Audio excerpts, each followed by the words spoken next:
Greetings, future fossils, and welcome to another episode of the podcast that explores our place in time.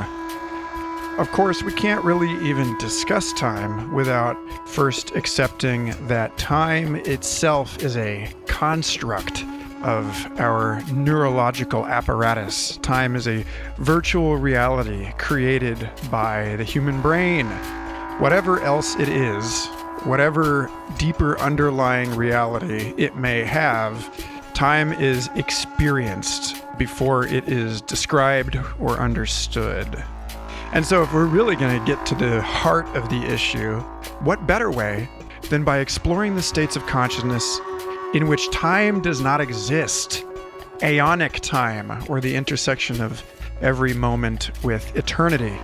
Considerations of our unique moment in history as a third psychedelic revolution bring us to the point of intersection between the passage of history and the so-called end of history, the moment beyond which our narrative structures collapse and our efforts to arrange things in a linear sequence of events are no longer sufficient for explaining the complexity of postmodern, post-historical, post-human existence. Which is why I am so pleased that this week I get to feature Rak Razam and Niles Heckman on the show. I've known these guys for years and can think of few people more qualified to discuss the bizarre dimensionality of the deeply psychedelic 5-methoxy DMT experience, the so-called God molecule that forms the basis for their investigations in the first episode of their documentary series, Shamans of the Global Village. I met Rak back in 2010 while I was helping him record interviews at the first MAP Psychedelic Science Conference. And so in anticipation of this year's event in April, I hooked up with these two guys to discuss what they think the revelations of psychedelic consciousness disclose to us about the future evolution of the human species and our place within the unfathomable living intelligence of our biosphere. Yep, it's going to be one of these wild rides, folks. So suit up for an extra long episode and a rather delightful ramble down the corridors of speculative gabbery that might actually touch on, for the first time in the history of this show, what those rhetorical, unborn future digital archeologists we expect are listening in transtemporally to these episodes might actually be. But before we get started, I just want to take a moment to thank everybody who has been crowd-sponsoring Future Fossils podcasts on Patreon, giving $2 or $5 or $10 a month to support the 10 hours a week or so I spend on this show to help articulate the beautiful futures that we want our descendants living in, and to give us a necessary bracing dose of hope for our confused but still quite promising endeavor. If you would like to help this project, patreon.com/Michael Garfield is the site, and your sponsorship affords you access to extensive archives of auxiliary material, including music, poetry, early access to new media, and even original artwork, if that's your thing.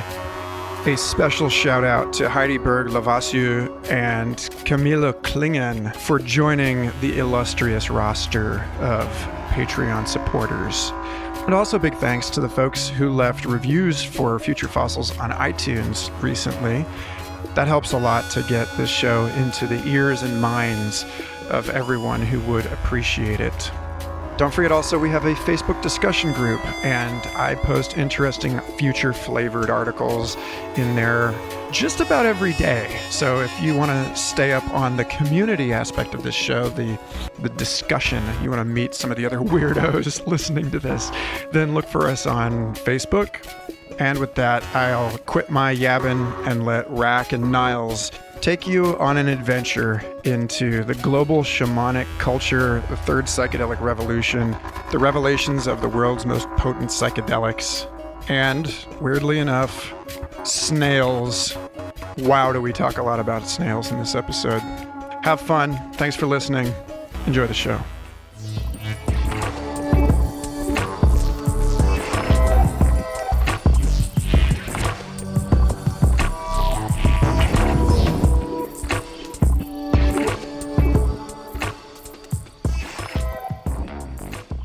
Welcome, Future Fossils, to the latest episode of Future Fossils, in which we get down and dirty with Rak Razam and Niles Heckman, the, what would I call you guys? Psychonauts.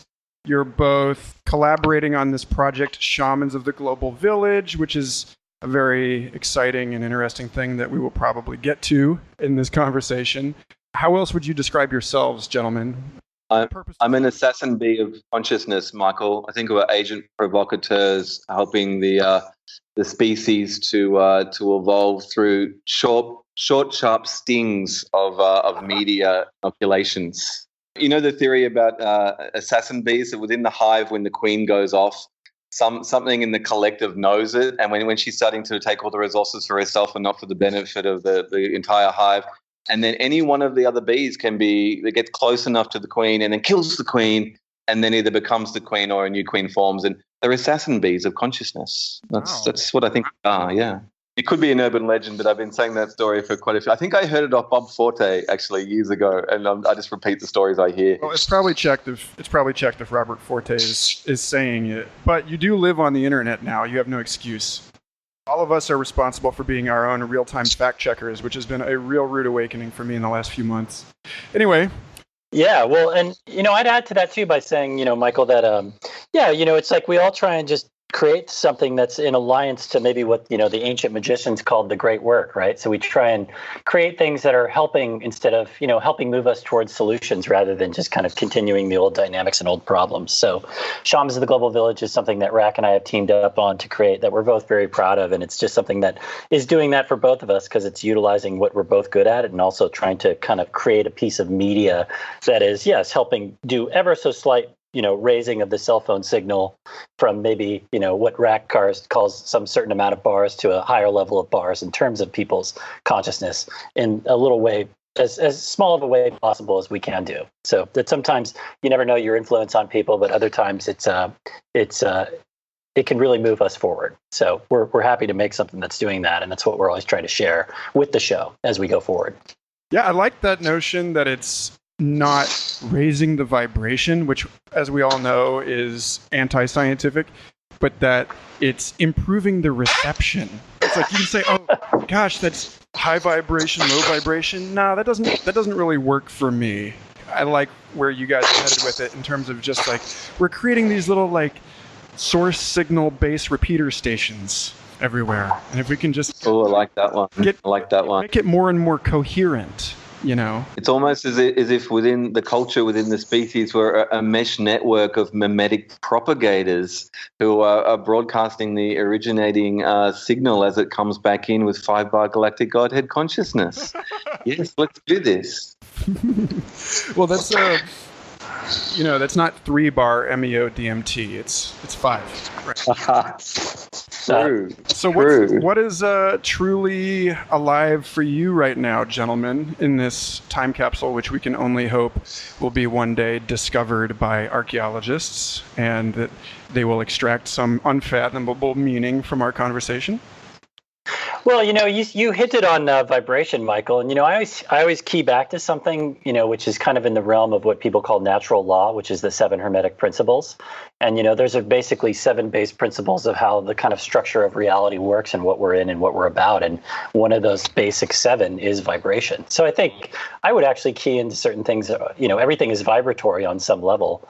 So when you do talk about like, oh, you find somebody that's at your similar vibration, or even if you are learning from somebody else that might be further along their path than you, they are, you could arguably say that they are at a slightly higher vibratory level. I mean, that kind of type of language does resonate with me. So I always try and I always enjoy when we are, doing a podcast tour like this, which Rak and I have been doing to help kind of share the show and just talk about the show, it's nice to do that with other people that have kind of like ears to hear in terms of that vibratory dynamic, where people are interested in this kind of content, they're interested in this material.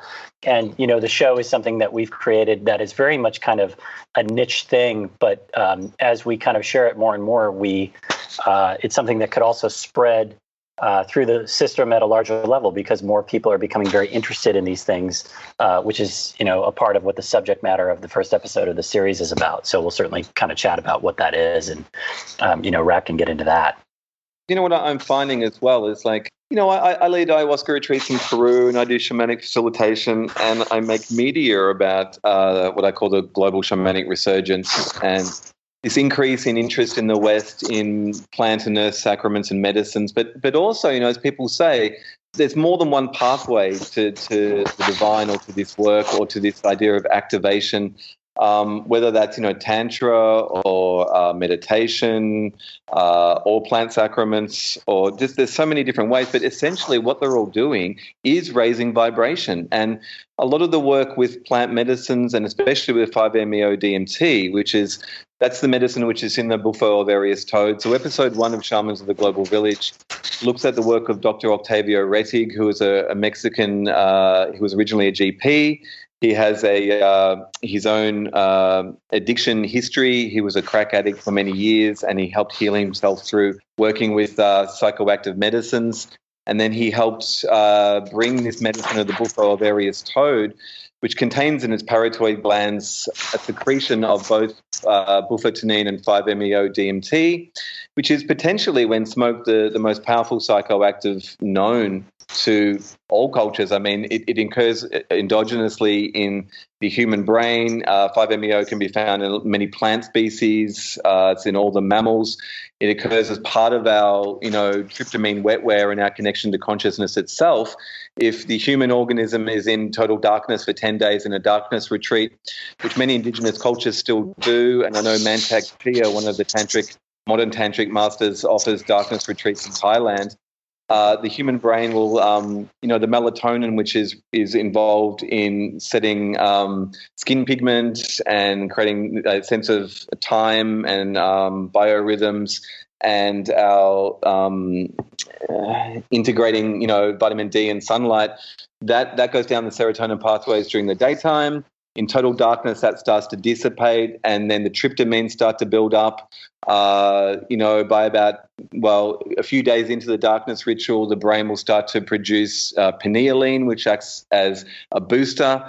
By about day 6 or 7 in total darkness, the human brain will start to endogenously secrete 5-MeO dimethyltryptamine, which is essentially, this vibratory experience, to bring it back to vibration, of this oceanic white light unity state, which some people throughout history have called God, or you could call, in modern terminology, a non-dual state, a unity consciousness state. The closest, one of the best metaphors I've found for it is in the poet Rumi, the Sufi poet, who said the drop rejoins the ocean. The sense of ego identity, which we also know from modern neuroscience, is often involved in these regional clusters of the brain called the default mode network. When those are switched off, that sense of ego and identity, which is essentially a filter between us and mind at large, or once the ego is gone, this sense of what we really are, these larger beings, this larger capacity to hold an energetic state and a consciousness state, which encompasses higher dimensionality and potentially even source itself, that opens up. But the really interesting thing is, after by the day 6 or 7 in a darkness ritual, the brain starts to produce N-dimethyltryptamine, which is what many consider the visionary state, and the experience potentially of entities or geometries or things which the witness of the ego, which is still involved in that experience, can be moving through, but can be feeling separate from. But at the peak of it, there's this dissolution into a complete egoiclessness state of unity consciousness, which seems to be the great pool of becoming itself, and that underlies the play of forms and the illusion of separateness that we're all vessels in. But as Niles said, to bring this full circle, it's really all about vibration, and all these different modalities, whether it's martial arts or tantra or breath work or whatever, they all involve the human organism modulating its vibratory state. And, as part of that, indigenous cultures around the world believe that we have a multiplicity of beings, in the sense we have an energetic being, we have an emotional being, we have a physical being, and that, illness, when it comes out in the physical body, it's sort of the port of last call, that it comes out in the physical body when it's manifested or being lodged on deeper levels. There's a famous Canadian doctor, Dr. Gabor Mate, who's been working with addictions for over 20 years, and he says that in his experience, at the root of all addictions is some sense of trauma in the individual, and something that is lodged deep within them on an emotional, even energetic level.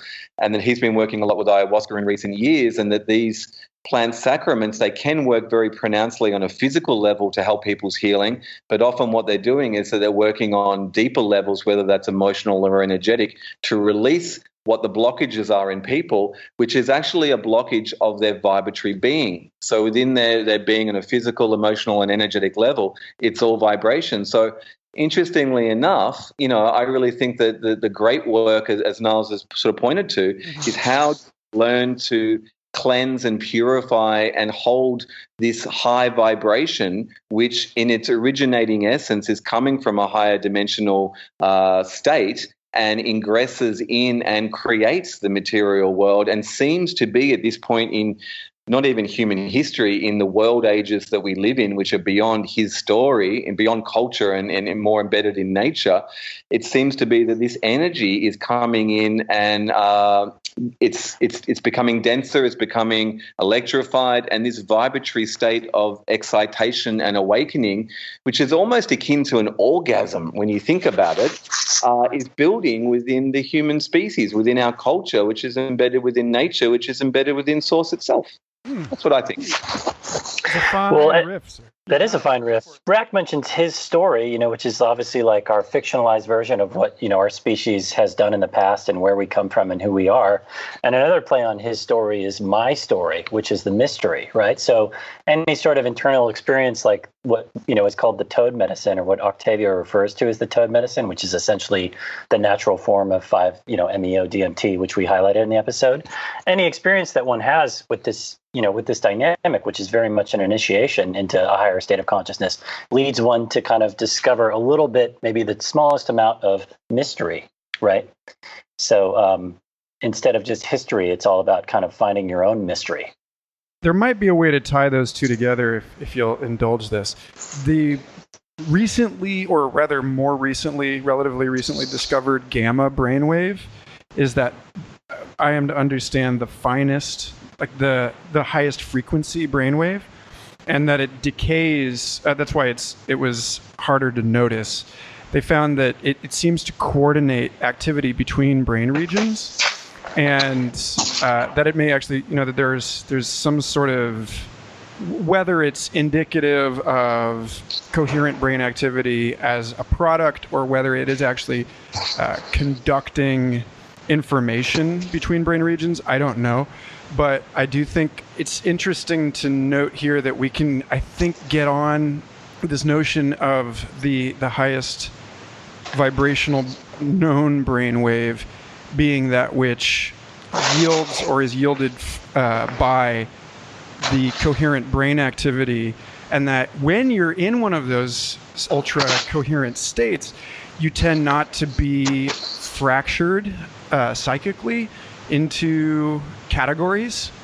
That you're in this increasingly well described flow state, which, as Jamie Wheel in his book has talked about, which I haven't read, but I've heard him speak about this the richness of information, the effortlessness, the selflessness, and the timelessness, because those are all things, the self-other divide and the sense of time, and with it episodic autobiographical memory, and with that a set of preferences that creates effort, right?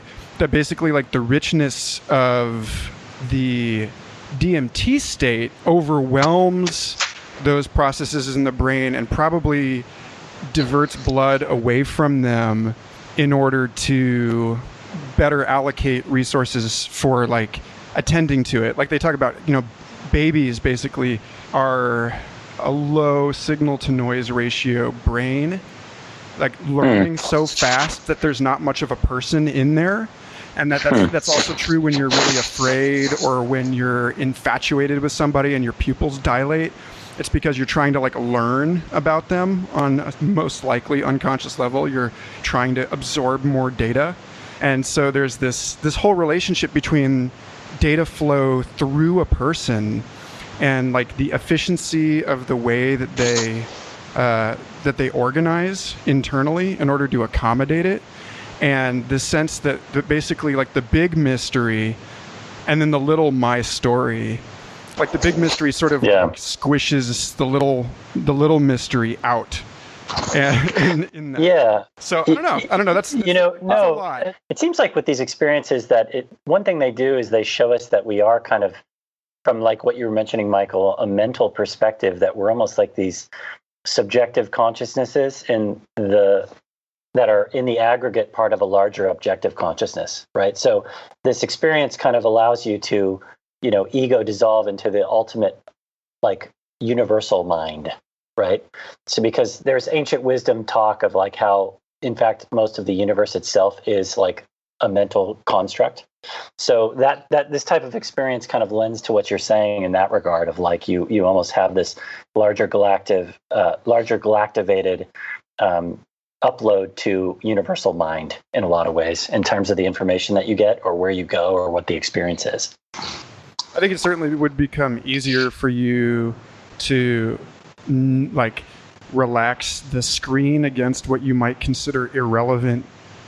That's like so much of our experience. It's like over 99% of what we sense, we do not perceive. It's not filtered up to consciousness, and that maybe, if you kind of shake off the bullshit story that you're running in your head at any given moment, then you're so much more likely not to send a command down the chain to the senses saying, don't tell me about this, and this because it doesn't fit the story. Hey, I'd like to jump in on the gamma sort of frequency there. Recently in December, I was working with a neuroscientist out here in Australia when Dr. Octavio Reddy came out to do some retreat work with the buffo alvarius toad. And I won't mention his name because he is a rigorous neuroscientist and he continually berates me for my hippie sort of, I don't know, right brain, left brain, whatever it is, languageizing and sort of intuitive conceptualizing of his rigorous scientific data. And there's some data which he's been getting from doing baseline readings before the 5-MeO buffo alvarius toad and after. And, comparing those readings, that's closed eye visuals, open eye visuals before and after. So getting 4 sort of quadrant sets of readings. And he's been getting some what he considers really revolutionary understandings of consciousness from what happens on 5-MeO. But to paraphrase and probably to bastardize his work completely, there are some interesting aspects of cohesion that happens during and after the 5-MeO toad experience. But gamma was something which came up quite a lot. Now, gamma's only been something which we've had the technology, there's alpha, beta, gamma, delta, theta, and what is it, alpha, beta, gamma, delta, theta? Yeah. Regions of the brain, as we know, beta's sort of problem solving, alpha's sort of this low level idling state. Gamma's more the cohesion, as you said, Michael. Delta and theta are involved more in the meditative states or deep dreaming states, things like that, or deep shamanic states, for instance. But gamma is something which happens at a certain frequency, which is so fine that it's only been measurable with technology in the last few decades or less.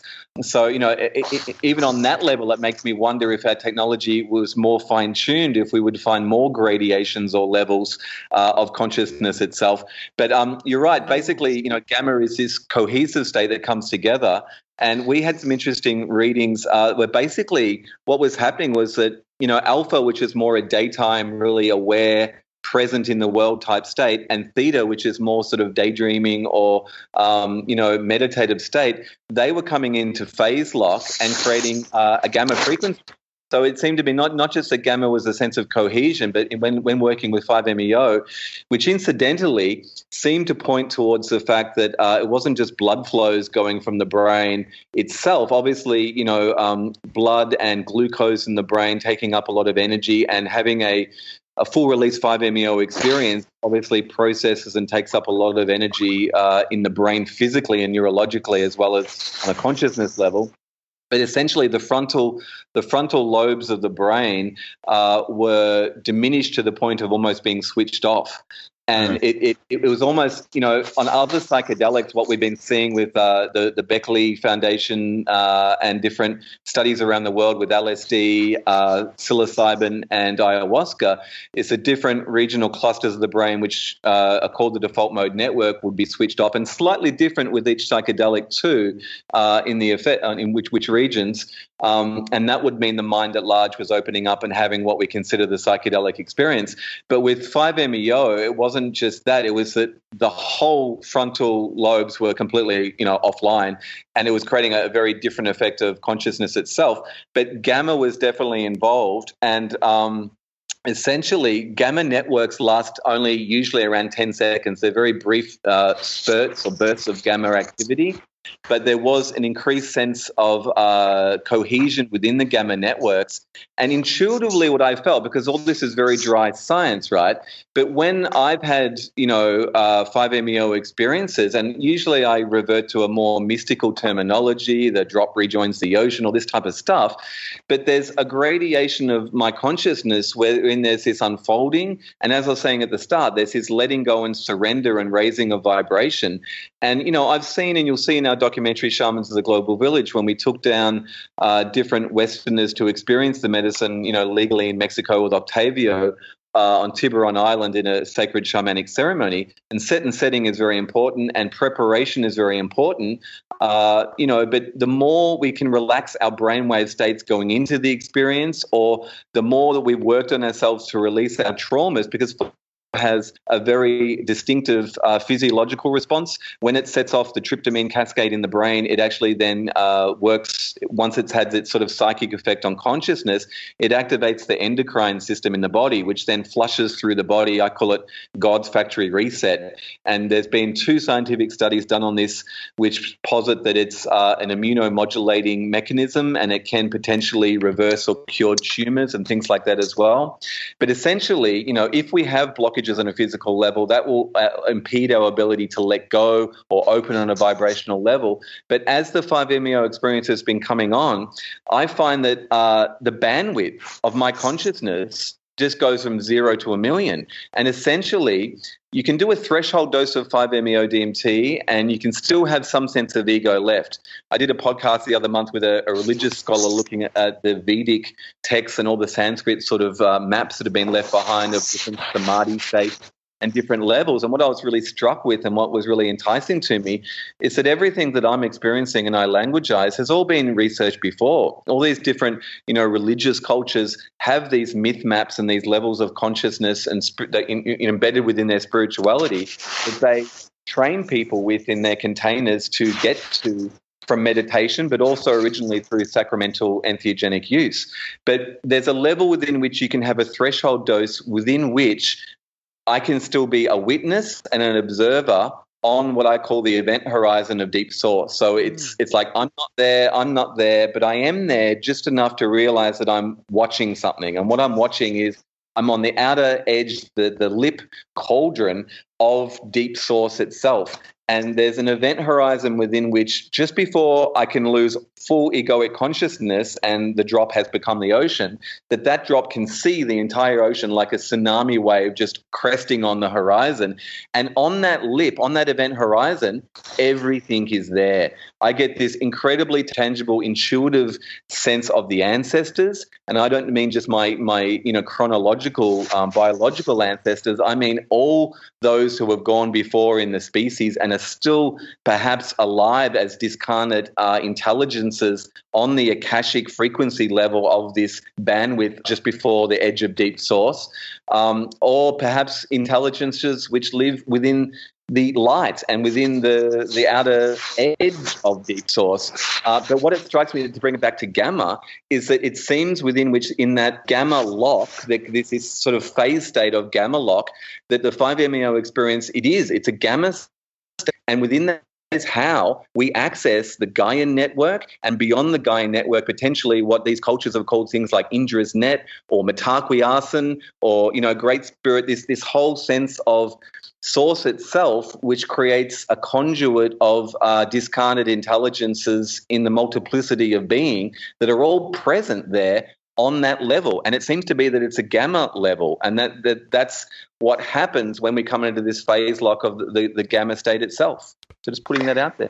And just to add to that, Rak, I mean, in the episode, we highlight a bit of a history slideshow of like the toads, evidence of the toad being seen throughout Mesoamerican art, and how, it's very likely, and especially as proposed through the art, that the toads have been used, through the eons in terms of these ancient cultures and civilizations. So like what Rak described, I mean, you reminded me while saying that, dude, of like an ancient civilization that was actually somewhat civilized, unlike how we are now, would have a regular practice of always going back to this, event horizon and talking to the ancestors, or doing those like accesses to what you might call deep source, and doing that on a somewhat, not necessarily like regular basis, but on, some sort of timeline where they reoccurringly, go back there for the advantages that those things bring, with whatever it is that you're accessing, whether or not it's the Akashic, or what I've heard is also called like the halls of Amenti, or these kind of, the place where all things are stored.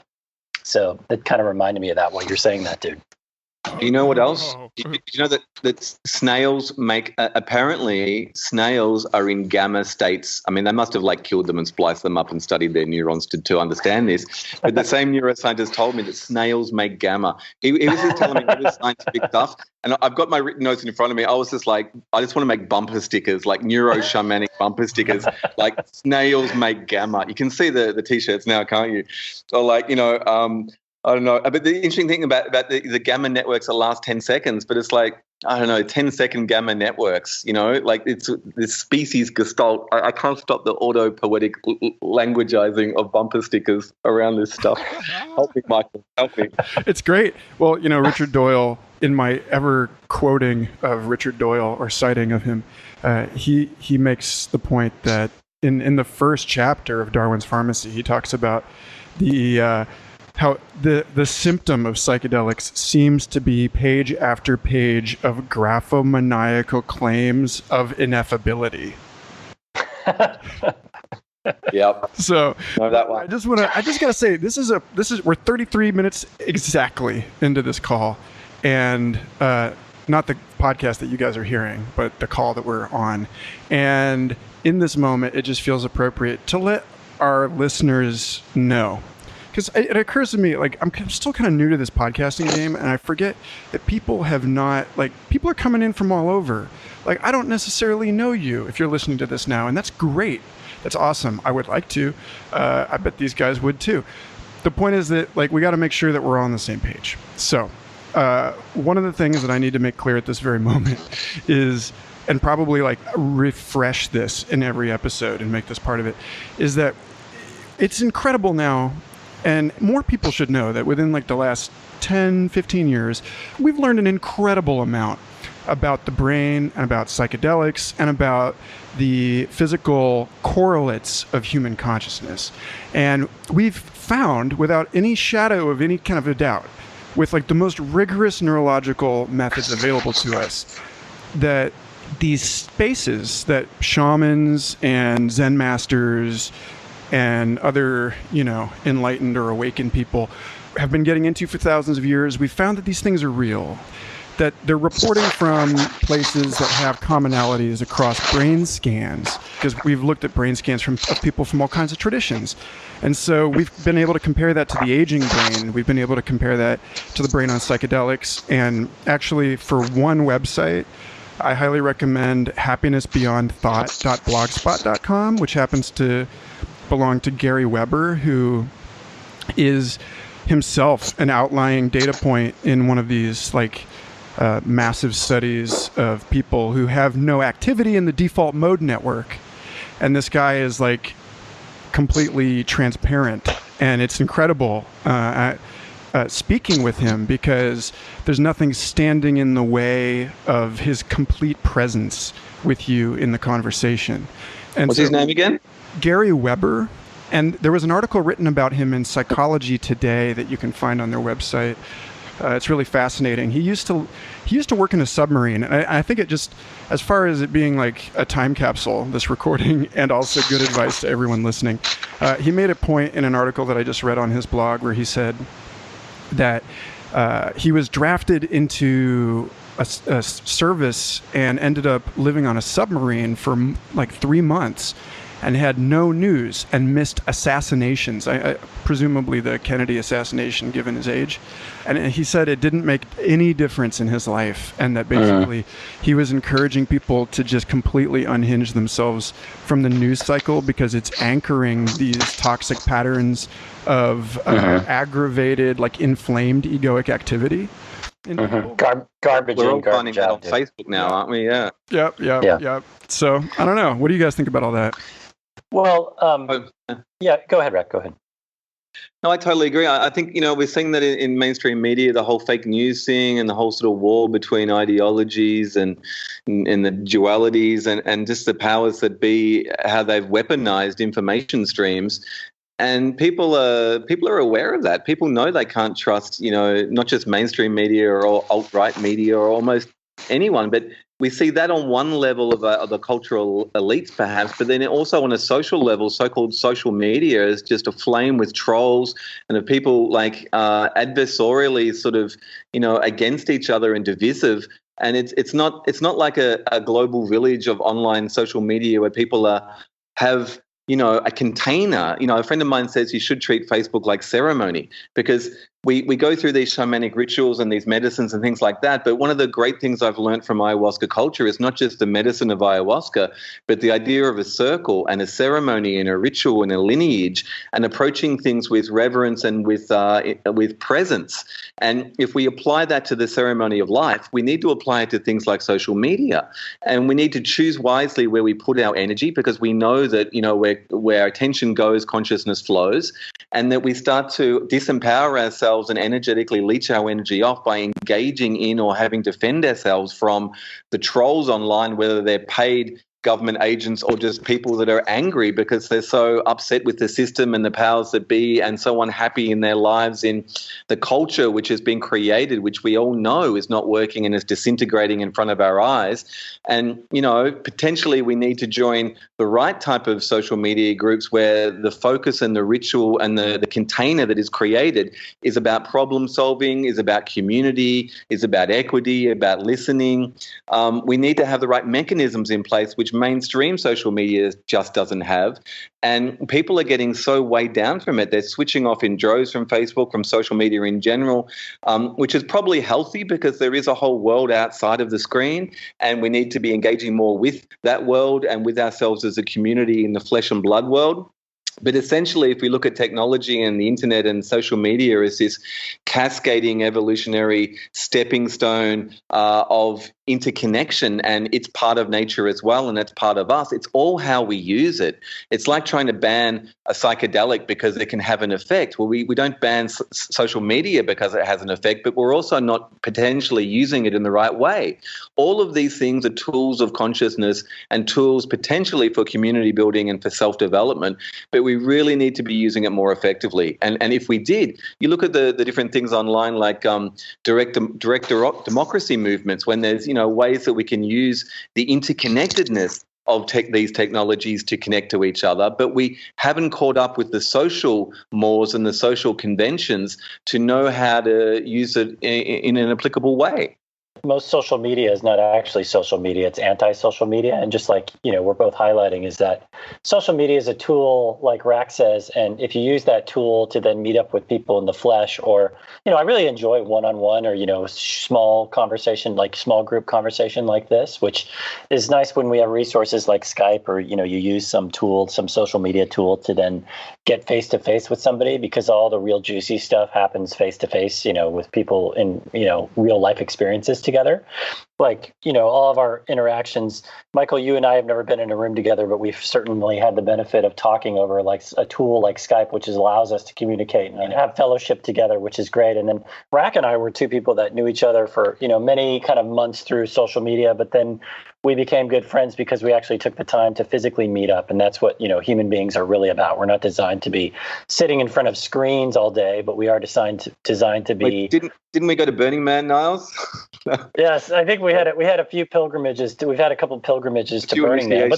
But the point is that we use social media in moderation as a tool to then do that. And we weren't lost in the soup of, like the negative aspects of social media or any sort of like technology that's designed to kind of is claiming that it's designed to connect us, when in reality it just compartmentalizes us and can be oftentimes, used as a tool to spread bad information as much as good information.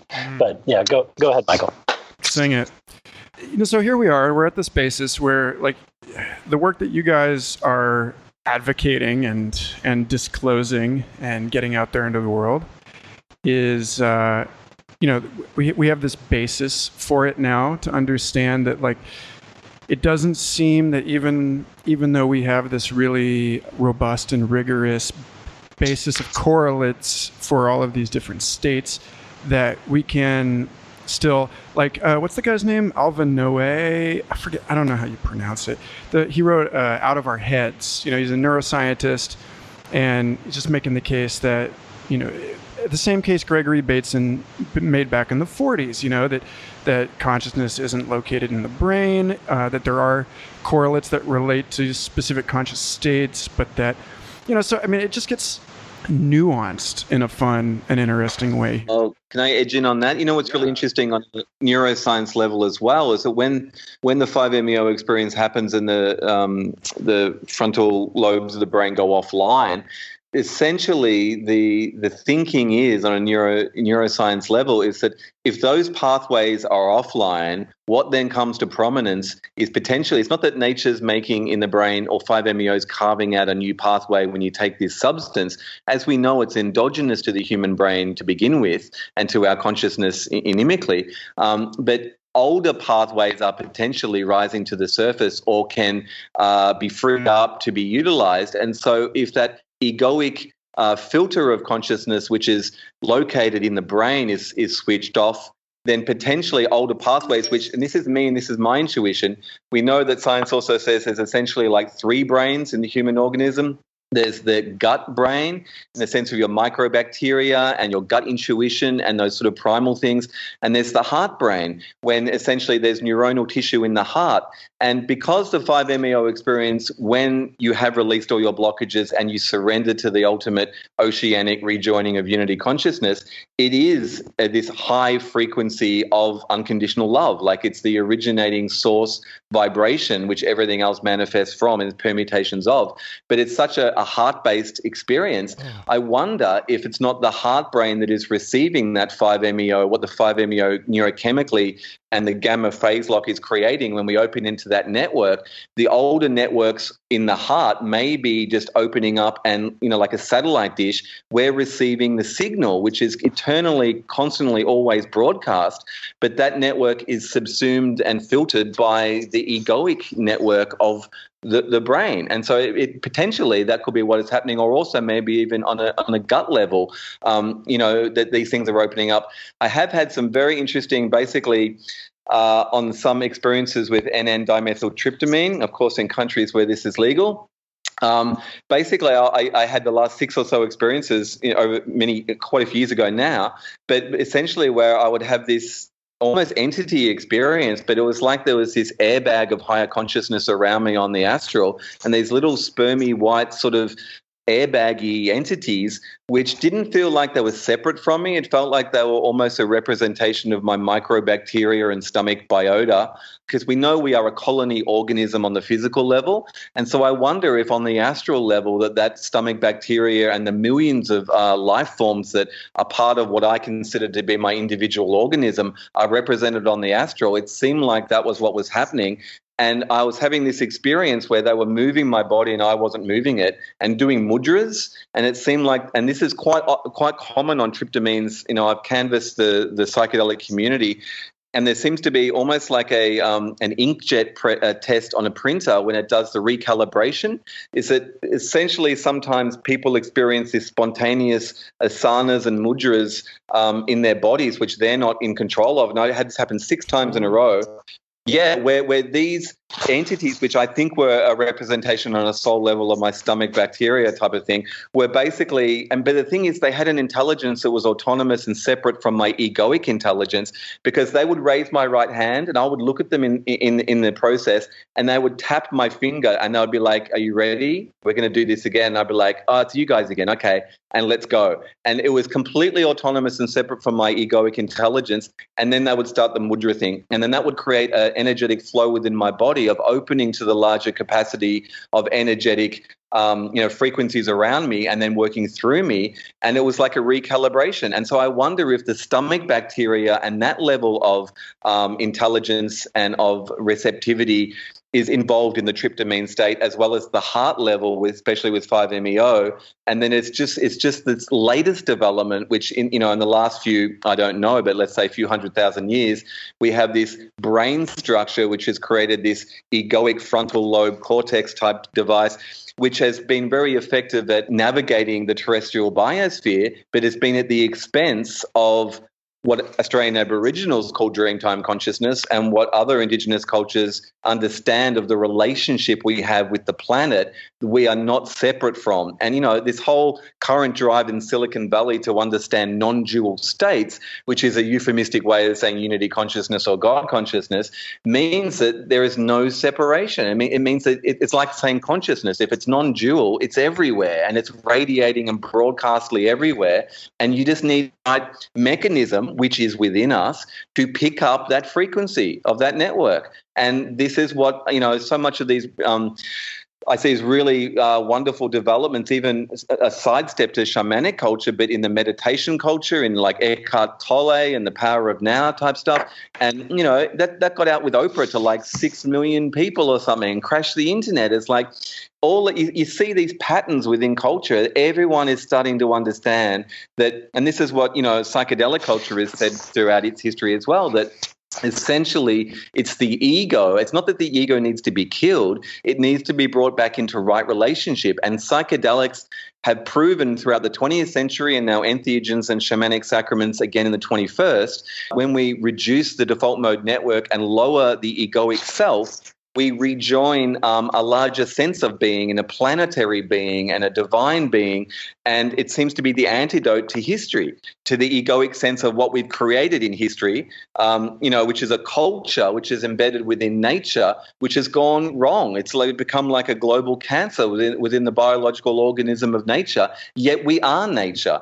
And so, nature has started to orchestrate the antidote to that. And now we have the psychedelic movement, and stepping stone on that has become the shamanic resurgence, and all of that paralleling the meditation movements and the non-dual movements, and this idea of not killing the ego but bringing it back into right relationship. It's like once we do that, then we create space within ourselves for what is within ourselves, which is this deeper vibration and deeper broadcast signal of consciousness to come to the fore. And just to add to that, a part of what we're trying to do with the show is to kind of highlight what Rak's talking about in terms of medicines, because ancient cultures didn't call these things psychedelics. They called them medicines, because so much of what taking a plant, sacrament or an earth sacrament, because the toad obviously is not a plant, it comes from the earth, is that the species is out of balance and is not in right relationship with, we might call wholeness, which is having a larger connection to the greater spiritual ecology of what we're in and what we're doing. So these things are, beautiful medicines to help connect people with that in a very short period of time. And of course, it's all about like Rak also highlighted earlier, putting them in the right respect, the proper container, the proper set and setting, the proper kind of prep to them, to what you put in is what you get out. So part of what we're trying to highlight with the show is kind of highlight how these things have been used in ancient cultures and ancient civilizations. And we are seeing kind of a resurgence of people being very interested in these things. Like, this whole kind of wild conversation that we've had tonight is kind of scratching the surface of discussing that these things are, amazing medicines to connect you to these greater states of awareness and understanding. Because, as Rak talks about with like DMT being naturally like endogenous to the brain, if somebody's listening to this and they haven't had any direct experiences with, or they think they haven't had any direct experiences with something like 5-MeO DMT, you might want to think again, because it's very likely that, anytime that you've dreamed, it's very possible that you're having what's essentially tryptamine dreams, because DMT is very likely just dream juice. And everything that Rak's talking about is kind of like a amplified, accelerated, an amplified version of what happens when you dream, except, cubed to the 1000th degree. And also on another front, with Rak talking about stuff being heart-based, a lot of these experiences, us as men are very mind-based, usually, and women are very good about, being more heart-based in things. So these medicines can open you up heart-wise so much to the larger, kind of awakening of light and love that, people that are on the edge of death, for example, have oftentimes talked about, where anybody that's had like a near-death experience, oftentimes you hear similarities with what people talk about in terms of going to the light or seeing a light-based tunnel. And that is very similar to what happens to people oftentimes on this shamanic medicine. It's a very white light-based experience of pure, kind of galactic love. So there's a lot of interesting similarities there in terms of, these things being used as medicines to bring us back into wholeness of what we are and what we're doing here. Damn. Yeah. So is it safe for us to say then that dream juice is the antidote to history? Yeah, well, it's interesting. I've talked about this before in terms of like myth being probably more accurate in terms of what our history is about, rather than our prescribed history of what we've been told has been our past. And I'm starting to really think that our history, from what the history books have said, even from a mainstream level or an alternate level, are completely not what we think. And I'm also starting to realize that so much of 5 sense material reality is ultimately illusory. So these experiences kind of show us right? Wait, how many senses do you have? 5. Are you sure? How so, my goodness? Because right outside, I've decided I'm going to start selling books on Amazon, because I have a lot of them that I'm not going to read. And one of the books that I kept today was Michael Murphy's Future of the Body.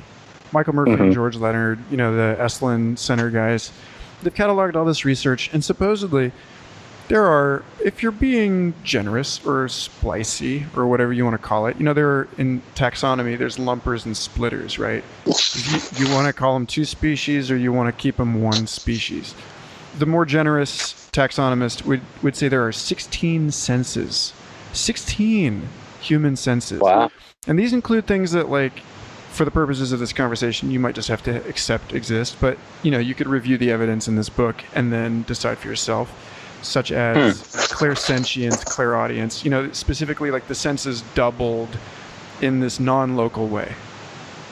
Yeah, I would separate that as like a kind of typical riff that I would talk about is a helpful dynamic of separating like exoteric versus esoteric. So maybe if somebody's trying to classify a larger amount of senses that we have, it would be like internal esoteric senses of, kind of what we can open up to spiritually, not materially. Like some Rudolf Steiner, How to Know Higher Worlds. Yeah, How to Know Higher Worlds. And there was a lot of talk about how Steiner was tapping into something essentially called the wisdom stream, because he had, connected to this kind of greater ecology through his practices and his direct life experiences as a mystic.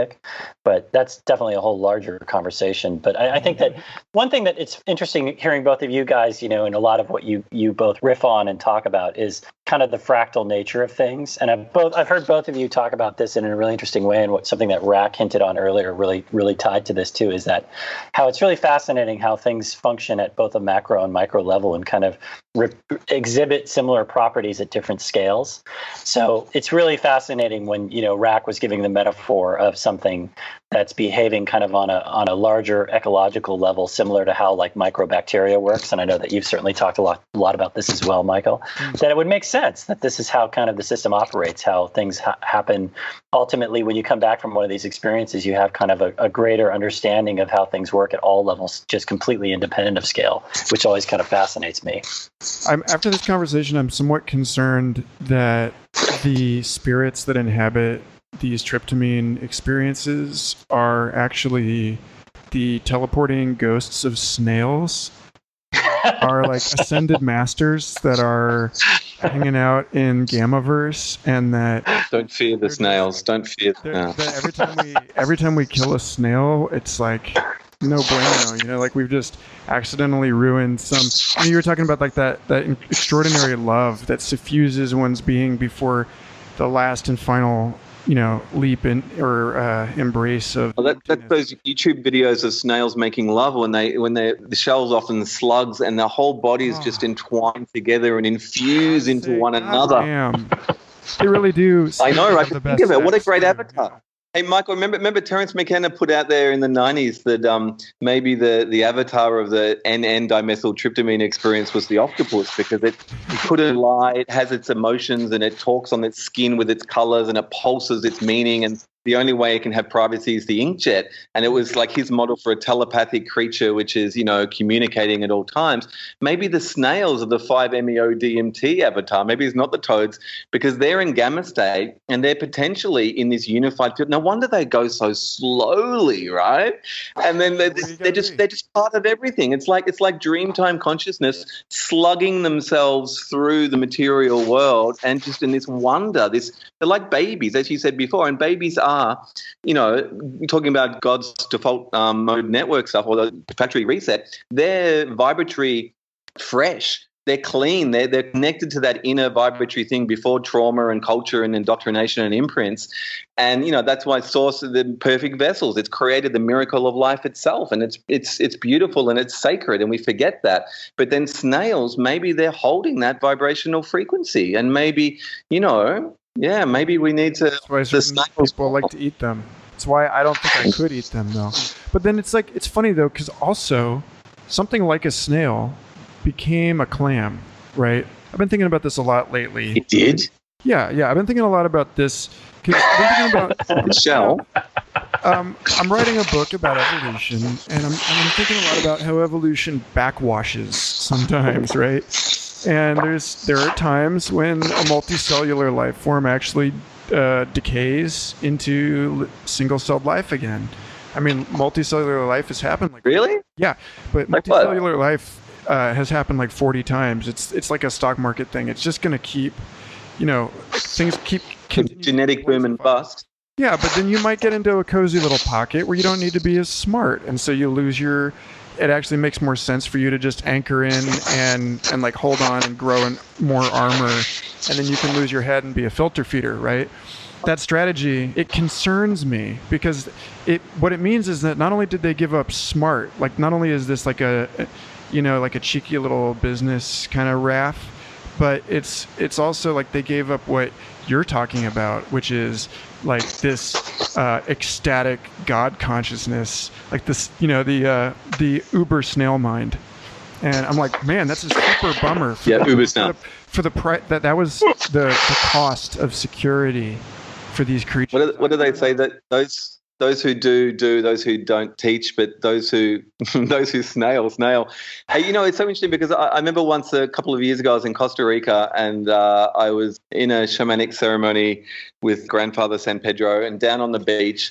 And with the 5-MeO medicine, basically if you have a full release and it clears the pathways of the brain and, potentially it actually permanently affects the neurochemistry or the wiring of the brain or the pathways and maybe even biologically, as we said, and clearing trauma and things like that. But a lot of people experience what is called reactivations, but I actually think is an ongoing activation. You have a relationship with not the toad, that's only the catalyst, but of your own endogenous 5-MeO and what that reveals of the deep source vibration within you when you can open to it and let go and let the ego down.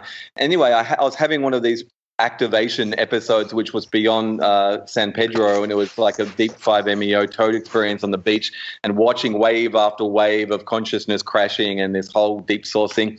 And then I spied these crabs, and they were scuttling along the beach, and it just struck me that, oh my God, that's it. It's like the beach is human culture, and the deep source is, the ocean stuff, and we are the crabs. And it's like at some point in human history, or perhaps the beginning of his story, it wasn't just that perhaps we had a meteor strike or this physical, trauma that happened that made us retreat into culture away from nature. But, essentially all these religions and cultures which have stories of the fall or this declension in consciousness, which was essentially at some stage in our heritage and our lineage, we had a connection with, again, what Australian Aboriginals call dreamtime consciousness, or this sense of unity consciousness, and that was part of the human birthright. And then we had a fall, like we fell from that level of consciousness. And it seemed to me that the crabs and the armoring and culture itself is like a outward manifestation of the crab's armoring to protect us from nature, which we became separate from and then started to prey upon and do as a resource and take from, to build all these mechanisms to inhabit, to be separate from nature, to protect ourselves from nature, because we had a lack of God consciousness, of unity consciousness. Because when you fully surrender into that infinite pool of unconditional love and becoming, it is just the ultimate opening and surrender, and it's eternity. And you recognize that there is no you, but it's just everything is more than okay. It's just, you don't need the shell of the human striving. You don't need this shell of this intelligence and ego. You are that thing. You are source radiating in perfect superunion in eternity.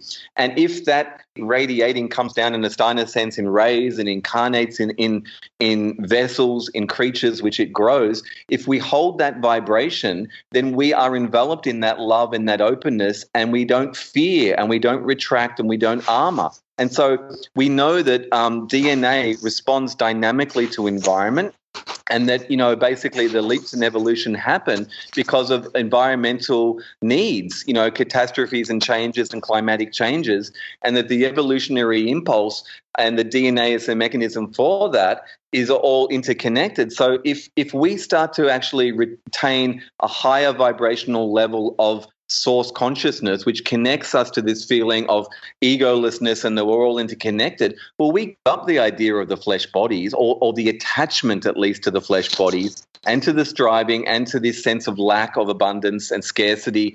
And we're in this interdependent web of existence where energy is being fed throughout the web, and it's all perfect essentially, and a golden age of this state of being.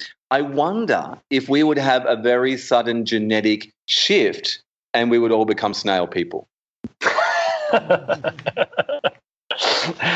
Beautiful summary, dude. Well, yeah, it's interesting how the light-based dynamic, there's a lot of talk with ancient traditions of like being, us having light in us, and how the experience is very much a light-based experience. So short of becoming a snail person, you could argue that one day we go back to the light, which may be that kind of universal source mind in the end anyway, right? So, if we could just tinker with our DNA and absorb sunlight and cut out the food, we probably wouldn't need shelter. It's like we could just make love like snails and roll around and orgasmically be one with nature. I mean, I would give up culture for that. I would give up Facebook for that. I would give up all the internet and all this other stuff. Wouldn't that be worth it? Well, don't you think a big takeaway from the experience, dude, is you said in your last bit was that there is no you. Don't you think that maybe that's more accurately described as you are everything, right? Because that's a big takeaway from your experiences, is that, you realize you are everything. But here's the thing. How does everything mediate itself as everything, where it's a wave, but it's also a set of particles that make up the wave? And somehow in the gestalt of the particles becoming the wave, it mediates it, and it's like, I mean, one of the things I was saying on a toad 5-MeO experience for me, when I get to the threshold and there's just enough of the ego left to witness and to not, it's like I'm not thinking, it's just pouring through me, and the intuition and the downloads and the full gamma bandwidth frequency understanding of everything at all times. it strikes me as what the Native American traditions call mitaquiasan, which is, all my relations, all great spirit, which is all the particles being the whole of nature, but somehow mediating themselves and somehow orchestrating the energy exchange, the dance of life itself in the play of forms, Like I deeply understand now that, like I say, source does not differentiate between the petals on a flower. So if you're doing this work and we're like a 7 billion petaled flower, source doesn't differentiate individuality. It's just one flowering of humanity, and that's just one species within many flowers in the garden. And it's all the same hand up all these puppets, up these vessels. And it's like, but it is a miracle the way that the larger intelligence within nature, which is potentially the source intelligence in its creation in nature, orchestrates everything in this divine unfolding that is I find, in my little drop of egoic understanding, it blows my circuit, but I intuit and I deeply understand it in a way that is very short-lived in the gamma network burst, but is incredibly profound. And it's profound on a heart level, not even an intellectual level. And it's almost like you don't have to understand it because, you are that thing. But the miracle and the beauty is, what a fucking miracle this life is, and the fact that it can mediate its own essence and its own being to continue to propagate itself in relation to the needs of these seasons of consciousness and the things that we're in. It's a blooming miracle, as James Joyce might have said. Yeah, the divine unfolding that you mentioned, dude, and that definitely shows you, it's like kind of like what's the takeaway from all the experiences with how you live your life here, dude? And I think a lot of that heart-based stuff is the key to it, right? Because it shows you how to be more heart-based in connection with that greater ecology of, source and the guy and Mother Earth, and being respectful in your corporeal form when you're back here to other living creatures, no matter how small, even if they are snails. Tim Leary said in the 60s, there's a slogan, because he loves to sloganize. That's part of why I like Tim. But one of his things was, the famous turn on, tune in, drop out. But the lesser known ones maybe, find the others. But then it was like, there are no others. Because when you really fully understand it, it's just like where in the human body, we've got billions of cells. In the macro species body, we've got 7 billion cells and counting. But we're actually all one Gestalt species organism. And it's not just an intellectual thing. The more we understand that, the more that we just continue to give and feed energy out and support each other and be there for each other and love each other, the more we're actually loving ourselves. And, and then that should cascade over from our species to all species and to Mother Nature. And then the more we do that, we're clearing the blockages and the traumas of history, and we can hold the vibration of deep source as it manifests in its creation. I think that's the awakening process. Yeah. Correct me if I'm wrong.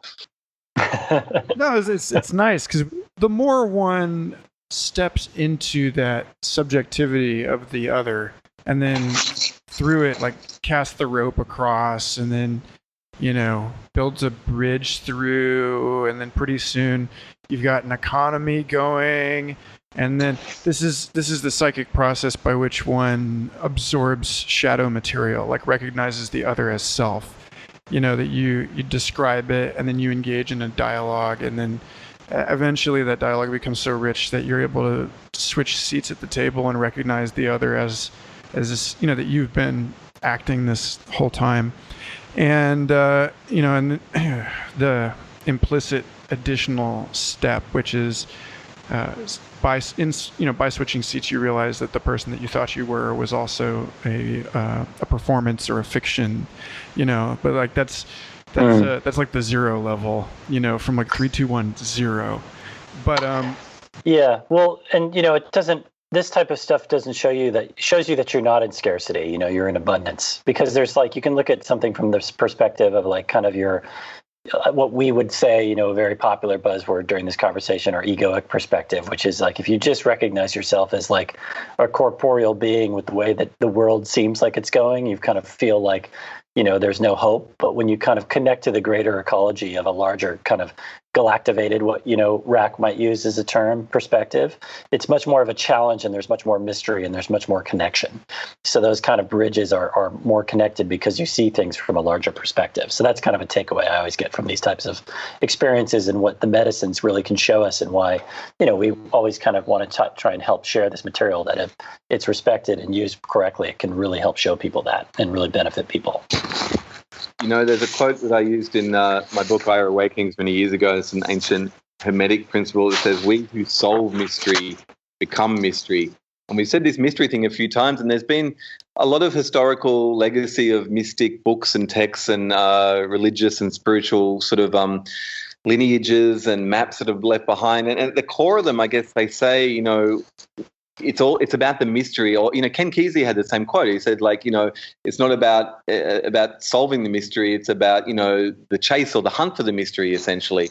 And then that's where the enjoyment is. And I totally agree. And I also feel that we're in a different historical paradigm perhaps now, or we're in a different sort of stage of our evolution. And that may have been true in previous eras within history, but with the technological capacities at our disposal, and I guess it is all intellectual, but also there's all these spiritual and emotional capacities, which, a lot of these movements are in training as well. But and the ultimate thing is to embody the mystery which cannot be named, but yet here we are named. I can say source, I can say toad, 5-MeO, I can say I can say dimethyltryptamine. They're just freaking words, right? But I do believe those of us who get drawn into the event horizon of the mystery. Yeah, we lost Rak there. Oh, we just lost him. Oh. Well, one thing, maybe I'll add him back, but one thing that he's saying that's... Oh, you're back. Okay. I think the mystery wants us to solve it at this point in his story, because his story is ending and, our story is beginning. And it's like the mystery wants to be solved, and the solving of it is the embodiment of it and the living mystery. And that so much of the scaffolding of culture and of linguistics and the words creates a container for the ceremony of embodiment of the mystery. And I think that's what we can do. And that's where, a lot of this cultural learning is happening in the shamanic cultures around the world. And hopefully, the media, that things like Shamans of the Global Village is helping be a honeypot to draw people to showing them, the outside flesh body or the container of the experience. But it's not the mystery of the internal experience, but it's part of the mechanism for this engagement on a cultural level to let the mystery blossom and flower within all of us who hear that call and hear that call to action. Dude, that's beautifully said, dude, because I think the beauty of shamanism, and that, why we are so interested in this, and why you've made this a huge part of your life, and what you've helped show me with the beauty of shamanism, dude, is the direct experience of it. Because like Rak just mentioned, we basically are showing things that if you don't have reference points on them, especially in terms of the first episode, which highlights, the strongest medicine on the planet. If you don't have reference points on what the experience looks like, just in terms of when you see somebody else taking it, it looks very kind of scary and intimidating. But when you have proper setup on it and proper context internally for people, it's such a beautiful experience, because it's allowing them to have that direct experience, which leads ever so slightly towards what technically you could describe as a little bit of the mystery. And, a mystic, I could speak to this because this kind of correlates with another project that I'm affiliated with. A mystic is somebody that's been initiated into something called the mysterium, which is all about discovering and knowing what that mystery is. The mystics kind of know about this through their direct experiences, because you can only experience it. You can't. I mean, obviously, we can kind of give suggestions and show these things and talk about these things on a podcast or show them on a show, but ultimately, it's about people directly experiencing them for themselves through their own life path. And you could argue that's kind of a key ingredient to why we're here.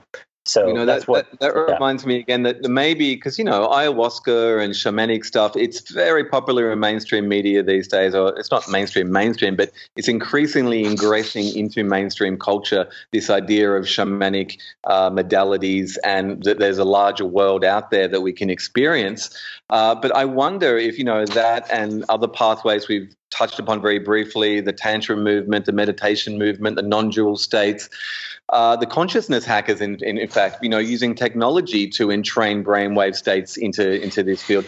All of these pathways I wonder if they are going to synchronize at some near point in his story into this singularity moment within which, as a species, we all achieve gamma lock, in the network, because all it really takes is if you have these global meditations where, millions of people are meditating in the same point in space-time all at once, and within the brain chemistry or the brain wetware, it's like if we're all achieving a certain state of mind at the same time, on a species level, this entrainment, I think, is happening, because if we're all getting onto the same wavelength and we're all synchronizing, then we're creating a circuit for that deeper thing to come through. And if you get a critical mass doing it at the same time, it becomes more permeable and becomes more possible for that container to be held on that.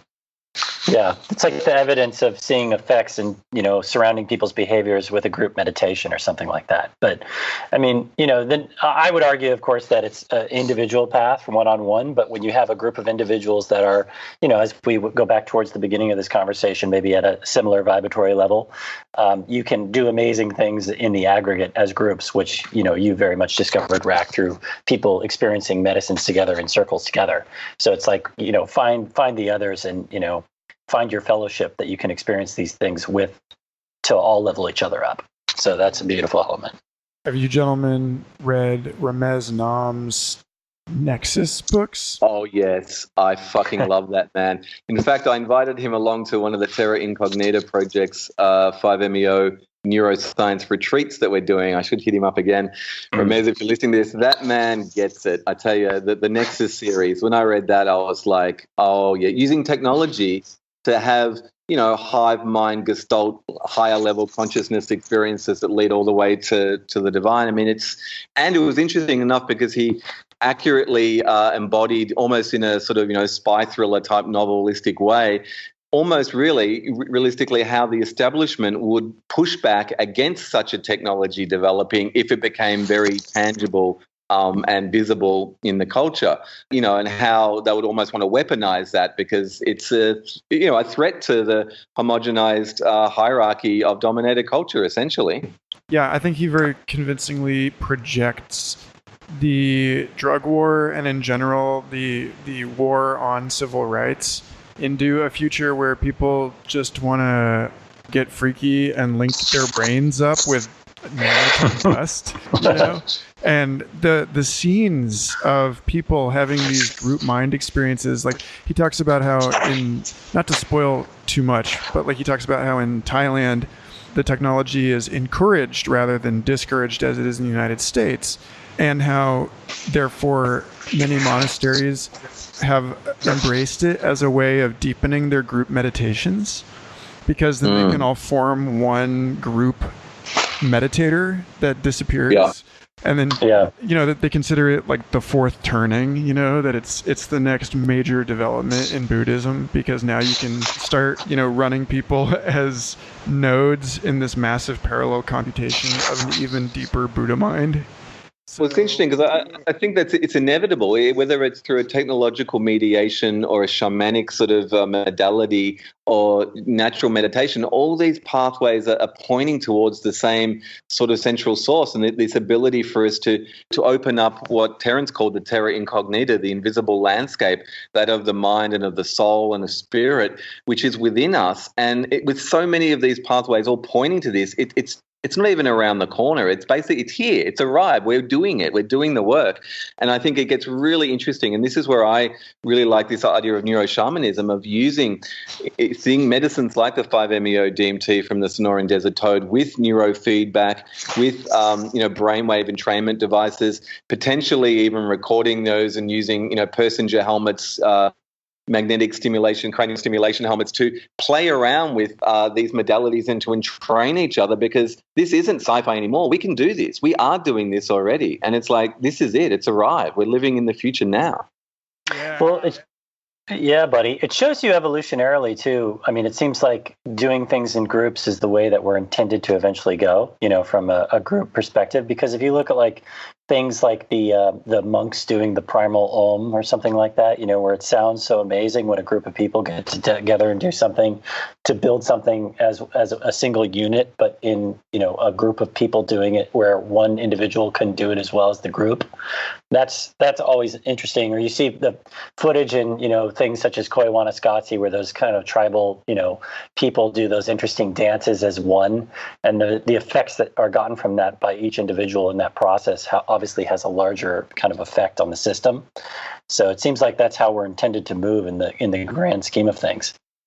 Yeah, I must say group work is definitely where it's at. And even with 5-MeO DMT, we've been experimenting legally in Mexico with this medicine, doing threshold doses in what we call the 5-ship, but in terms of like a group gestalt formation. And when, that frontal lobe cortex goes down and individual ego goes down, and you essentially have 5 petals on a single flower that source consciousness is arising within, it creates like an organism, 5-bodied organism with one soul that is moving with that source energy. And it's just like Nexus. And to utilize technology to record and to entrain and to optimize those brainwave states really, I think, is the way forward. I also know of different practitioners that are working with indigenous tribes in Mexico with the toad, who also do, without the neurotechnology, but also do group work, and they've been finding the same. There's something really special about when we come together, and you've got to remember that the human organism is a herd creature. We're designed to be part of a tribe. We're not designed to be alone. And there's something that happens, I think, electromagnetically or in a capacitator sense, almost like in the Matrix, when all the machines go wild and use the vessels of the human organism to host the electromagnetic ability. But it's almost the same for Gaian consciousness. When we come together, we create a capacitator that can hold more bandwidth. And so when the individual ego is lowered, and potentially, and this is what the mystic scholar I interviewed the other month was saying as well, there's these Vedic maps and the cultures of the Indus sort of Indian sort of area in the golden age of human civilization. They were also experimenting with group work, and someone in those cultures would potentially hold like 5th level samadhi state and be in deep source consciousness at all times, intended to by others, and not come out of that. Someone would be in 4th level samadhi consciousness, a rishi, who would then be sort of tabbing on that threshold of consciousness and be able to interact. Someone might be a 3rd level samadhi consciousness in Sambhoga bliss body state. But, collectively in the gestalt of the culture, someone's got to do that deep work and do the weaving and hold it. And the whole idea of the sutras in their understanding was the weavings between this sort of reality and deep source reality, and going in and bringing back, and going in and bringing back, and anchoring heaven on earth. And it needs a group to do that. And then when we do that in groups and we experiment with the loss of individuality and the flowering of the gestalt of the group, and how source can anchor and manifest and move the group in a single organismic sense, I think that's the way forward. And I think that's potentially where other species like the insects have gone before. And that, it's like capturing the wind or something. You can get blown around, but if you form a sail, if there's something bigger than yourself, you create. Oh no! Oh, we lost Rak again. Silly time to lose you. Well, let me add to that maybe while he loops back around, is that you've done a very brilliant thing, Michael, on this podcast. You're the first person ever to bridge us from, Rak and I's one project, Shamans of the Global Village, which is this kind of episodic series talking about, each episode focusing on a specific medicine person with a specific medicine, to our other project, Terra Incognita, which is Rak, Rak's kind of team of people that he's kind of collected, essentially doing work in various states of consciousness, sometimes under tryptamine states, sometimes under, various, meditative states with EEG neuroscans of the brain. So this is kind of now, forging into the other kind of Terra Incognita project, which is also equally fascinating. And we've talked about both, but Terra Incognita is all about this kind of group work. And it's interesting in the reference points of the reference of the matrix of, somebody can go into the matrix as an individual, or you can go in with with a group of people in different pods, or how we saw in the film, people strapped up to different, we're going in together as a team. So it seems like from kind of an archaic revival or a tribal sense, it's like that's what we're designed to do in a tribe is, all sit around a fire or, a medicine room, or actually in the episode we show at the end of the first episode, without kind of giving away the ending, we do show a moment of us in unity in a little cave in a little smoke room, which is similar to what the Native Americans used to do, right? Where they would pour a sacrament on the fire or take a sacrament together in kind of small dose and all upload together, because that kind of tribal sense of connection with your fellow brother and sisters is maybe what it's like, inherently when we do live more tribally together in small groups that we're all kind of traveling with, not from just we're going from one location to another, but in an astral sense, traveling with your fellow tribe. I'd like to say that I'm back, and I think that source consciousness cuts me off every time I get too close to the truth. That's funny. I bridged the gap, my good man, between Shamans of the Global Village and Terra Incognita. So while we had you down, thank you, my dear fellow. I just explained the kind of bridge between those two projects because, obviously, Rak has done a lot of EEG work through Terra Incognita, hence a lot of the conversation prior about the brain and the various brain states. Insofar as the Incognita is actually Terra, and in that sense tangible, I'm curious to know, with hard-hitting questions this time, guys, I'm curious to know from either of you, what has your work in these telepathic meta-human organisms achieved? Because I feel like I've definitely participated in these astral jellyfish or cybernetic golden Shanti squid, whatever the fuck.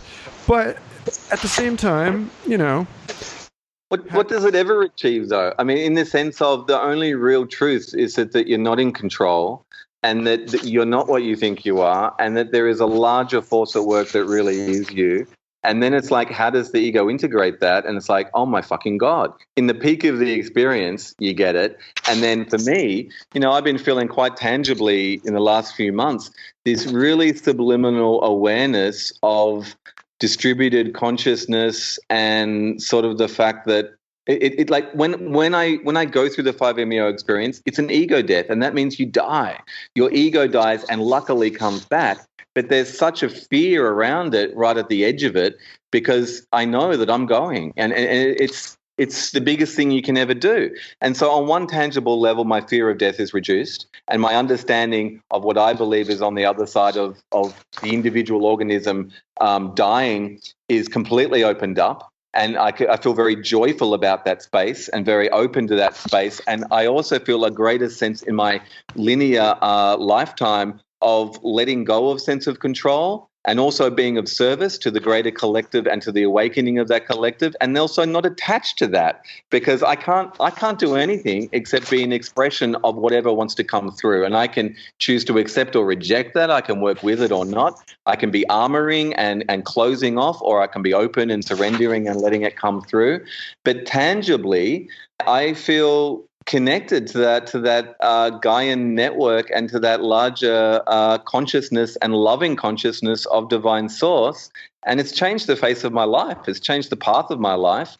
And hopefully I'm still young enough to embody and to anchor and to put in practice a lot of what it will teach me. Basically, I've seen around the corner enough to know what I need to do next. And it's a deep transformation of my habits, my rituals, my relationship with life, with myself, with my family, my loved ones, my community. And I think it's the beginning, or it's not the beginning, it's the deepening of the spiritual path. And it makes it very tangible. Whether I like it or not, I can hide from it. It doesn't go away. The awareness of that thing is with me every day. That's what it's done for me.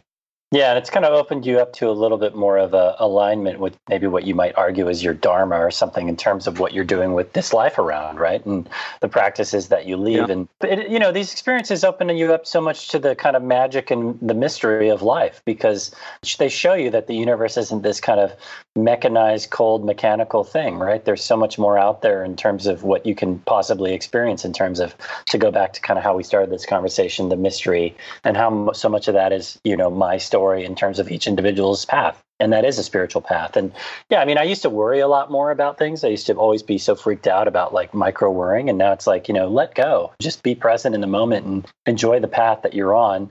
And, it doesn't mean stick your head in the sand to what's going on in terms of material reality. But, when you have kind of an experience that's what you might argue is a ever so slight mystical experience, which again is kind of union with the divine, it really shows you that it's a path that if you follow it kind of synchronistically, can lead to beautiful things and allows you to have a much more fulfilled and beautiful life without, so much bad attachment to things.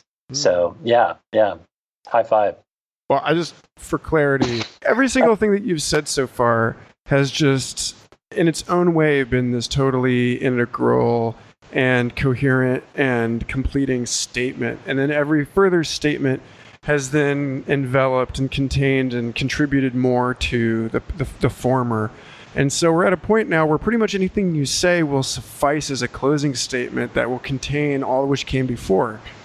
Yeah, well, let me just wrap up. I mean, the show is just trying to kind of give people an ever so slight preview as to what kind of some of these kind of modern practices of some of the things that we've been talking about tonight are with people that are, kind of younger people that aren't just kind of, some douchebag in Santa Monica that's claiming he's a shaman with no connection to the lineage of the indigenous people, but trying to show medicine practitioners that have had that kind of lineage through the indigenous traditions and the respect of the wise elders that have showed them how these medicine practices work and how, Octavio, for example, is the highlight of the first episode, is somebody that's trained with the kind of local indigenous tribe that has been in the Sonoran Desert of Mexico where the toads are. And, we've shown Octavio's practices and how he's helped people with this medicine to give them some of the experiences that we've talked about this evening. So, I mean, for such a very special and rare medicine that most people don't have access to, and, Rak is a rare breed of person that has plenty of access to it. And, I've had the amazing honor of having, experiences with it as well. That's something that we hold and cherish. But the show is just something that can kind of give anybody that's just has ever so slight interest into this a preview, a window into like, what the experiences that we've had has to kind of lead as stepping stones to maybe what will perhaps one day become your own experiences as well. So this show is just kind of a vehicle to help kind of share a little bit of this information and knowledge, because through a podcast, it's great to hear about it, but it's also amazing to kind of see it actually happen. So we're very kind of proud of the result, the pilot episode of what we're hoping to make, a series. This has just been something that's made independently by Rak and I, but we are very kind of proud of what we filmed and what we showed in the first episode, centering around some of the things that we've discussed tonight. It's something that we hope anybody that's interested, can take the time to check out as well. You want to kind of wrap that up, Rak, and we'll kind of share where people can find the show. It's something that can always be found at shamansoftheglobalvillage.com. Yeah, well, I guess maybe just to bring it back into the more mainstream commercial modality, yeah, we're filmmakers. And, I guess I'm going to go out on a limb and say we're mystic filmmakers, Niles, because I know you have your mystic bent as well. And what we're trying to do is really communicate something which is, we believe, is of value. And, it has a lineage, and we're looking beyond just the Sonoran Desert Toad and Dr. Octavio Reddy, that it's designed to be an ongoing show looking at the different earth sacraments and shamanic medicines that many different cultures have been caretakers for in the earth, and how this new breed of shamans is arising to connect the plant and earth medicines from the earth to the communities through the modality of the shaman and what the value of that is. So they say it takes a village to raise a child. Well, it also takes a village to support a documentary series. And so we really do rely upon and honor, the contributions of our community out there and people who are interested in shamanism, in documentary filmmaking, in this sort of mystic experience and exploration. And, I just want to thank Niles so much, because it's been such a joy working with him and finding him on this planet, and how we do gel together as media makers. And we did this on an incredibly small budget and, a very small creative team. And it enabled us to really get in there and to document this very effectively and very rawly and very honestly, and to try to, portray this role of the shaman and being a caretaker for these shamanic sacraments and the lineage. And we want to do this again. This is episode 1, and we really hope to document some other shamanic practitioners around the world that are working with iboga and psilocybin mushrooms and San Pedro cactus and salvia divinorum, and even marijuana where it's legal. And there's so many different what Terence called these exopheromones, that these psychoactive substances that the earth secretes as interspecies messengers. And it really feels like Gaia is really wanting us to connect. And so as we document that, we're really documenting this reconnection or reweaving of people with the medicines of the planet. And so we really want people to watch our show and to help spread that word and to recommend it to their friends and their networks, because we rely upon that support. And so thank you in advance. Gratitude. Yeah, and thanks for having us, Michael. Yeah, it's a pleasure being a future fossil with you, Michael Garfield. Yes. I hope that this recording exists 1,000 years from now, and that your payment mechanisms are still set up and payments, and that your distant descendants, or your 33rd generation of clones or whatever, are able to accept payments from people who are amused to discover that some piece of you still exists out there. Pay us in money now and pay us in awakening souls as we move on. Right, exactly. Right on, you guys. Well, keep up the great work. Gracias. Yeah, thanks, Michael. Thanks so much for listening. I hope you enjoyed that conversation as much as I did. Future Fossils is part of the MindPod Network, an amazing collection of podcasts along with Third Eye Drops, Synchronicity Podcast, It's All Happening, The Astral Hustle. Be sure to go to mindpodnetwork.com and check it out. And if you'd like to support this show, patreon.com/Michael Garfield. Thanks again. Until next week.